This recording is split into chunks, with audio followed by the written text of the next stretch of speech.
Also mein Name ist Viktoria Ritter. Ich bin Umweltjuristin bei Ökobüro. Ich beschäftige mich mit Umweltverfahren, mit UVP-Verfahren, Naturschutzverfahren, auch viel mit Europarecht und Völkerrecht, auch Gesetzgebungsprozessen auf EU-Ebene und immer auch ein bisschen mit der politischen Komponente, die im Umweltrecht mitspielt. Also Projects of Common Interest oder auf Deutsch Projekte von gemeinschaftlichem Interesse sind Projekte, denen von der EU-Kommission eine Art Vorrangstatus zugesprochen wurde. Das sind Energieinfrastrukturprojekte und Speicherprojekte auch unter anderem.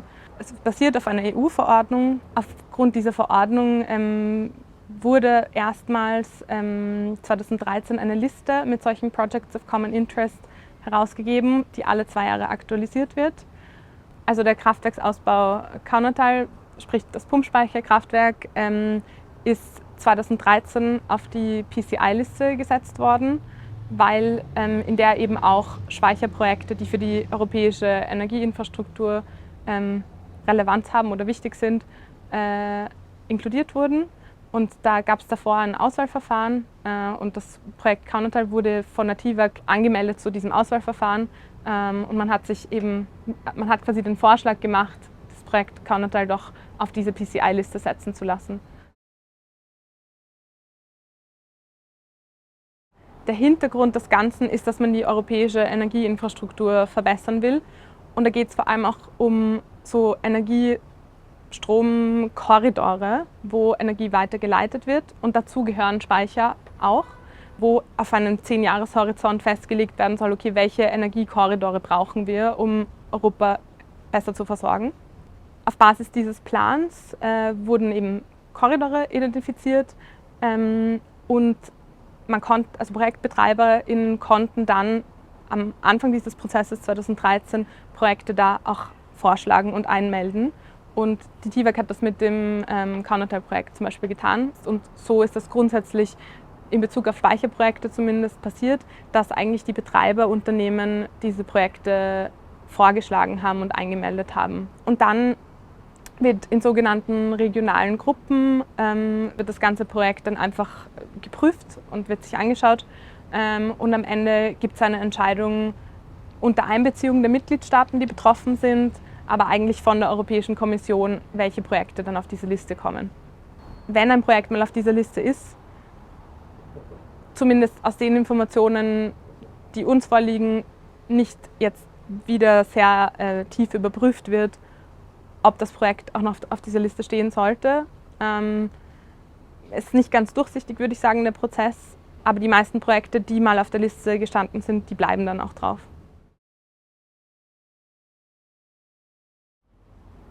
Ökobüro hat gemeinsam mit anderen Umweltschutzorganisationen versucht, die Bewertung des Projektes Kaunertal zu bekommen, durch einen Antrag auf Informationen bei der EU-Kommission. Und uns wurde die Bewertungsskala bzw. die Parameter, nach denen die Projekte bewertet werden, schon herausgegeben, nicht aber der Bewertungsbogen für das konkrete Projekt Kaunertal. Da wurde auf Datenschutzinteressen verwiesen, bzw. darauf verwiesen, dass die Kommission das als nicht veröffentlichbar ansieht. Also wir haben die konkrete Bewertung des Projekts Kaunertal damals nicht erhalten. Man hat als Umweltorganisation die Möglichkeit zur Stellungnahme bekommen und konnte dann schriftlich Bedenken anmelden. Das hat Ökobüro gemeinsam mit anderen Naturschutzorganisationen wie dem WWF auch gemacht. Unsere Bedenken im Fall Kaunertal haben aber keinen Anklang gefunden, offensichtlich, weil das Projekt eben wurde auf diese Liste aufgenommen und steht immer noch drauf.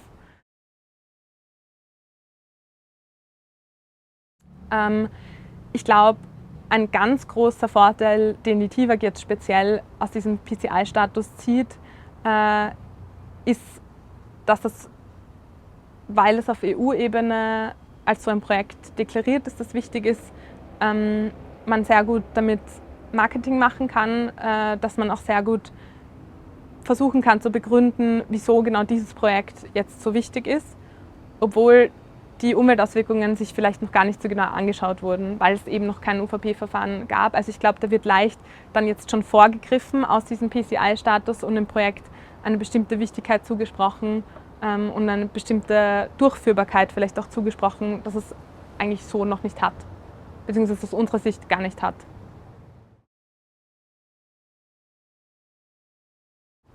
Also ein großer Kritikpunkt in Bezug auf das Kraftwerk Kaunertal war, dass die Wasserüberleitungen aus der Fentner und Gurgler Ache auch aufgenommen wurden und das aber eigentlich eine Energieerzeugungskomponente des Projekts ist.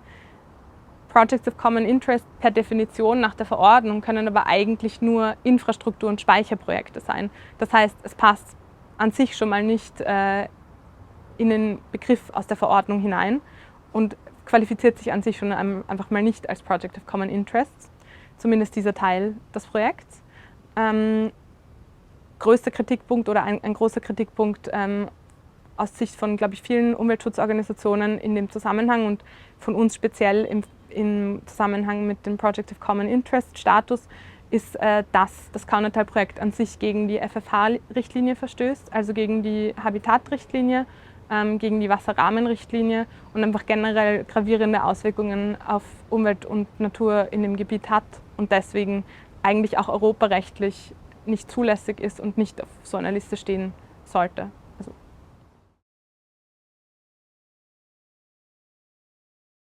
Genau, es ist so, dass ja der PCI-Auswahlprozess eine Art übergeordneter Prozess ist und nicht das Genehmigungsverfahren auf nationaler Ebene aushebelt. In dem Fall vom Kraftwerk Kaunertal ist es ein UVP-Verfahren, das durchgeführt werden muss, also eine Umweltverträglichkeitsprüfung. Genau, es liegt auf jeden Fall bei der Auswahl der Projekte ein Hauptfokus auf den energiewirtschaftlichen Überlegungen. Und es wird eben schon so eine Art Kosten-Nutzen-Analyse durchgeführt, aber Naturschutzinteressen sind da jetzt nicht besonders stark gewichtet. Aus unserer Sicht ist aber gerade bei so einem hochsensiblen Gebiet wie im Kaunertal, also sind die Naturschutzinteressen von sehr großem Gewicht und wird man sich auch in der UVP einfach noch genau anschauen müssen und das kann nicht vorweggenommen werden von diesem PCI-Status, dass das Projekt umweltverträglich ist, naturverträglich ist. Ich glaube, die wirkliche Interessensabwägung muss im Endeffekt im UVP-Verfahren passieren, weil offensichtlich die Schutzgüter aus der FFH-Richtlinie, aus der Wasserrahmenrichtlinie und weiteren eben Schutzgebieten noch nicht berücksichtigt worden sind im Auswahlprozess und das Projekt ja trotzdem auf der Liste steht, ohne dass das berücksichtigt wurde. Also ich glaube, das muss man noch ganz genau prüfen.